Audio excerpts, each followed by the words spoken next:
If Tumblr is not showing top posts correctly, or the top posts section is missing, not updating or displaying random content instead, in this video I will show you how to fix show top posts on Tumblr app in easy way.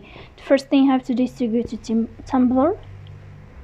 Here in this page, we go to this sign of profile, we tap on your profile.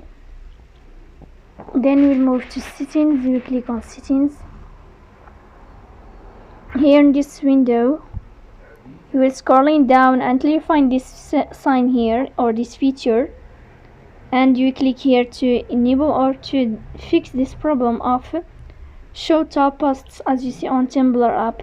So this is how it works. If you are enjoying watching this video and if this video is helpful for you, don't forget to support us by like and subscribe. See you next time.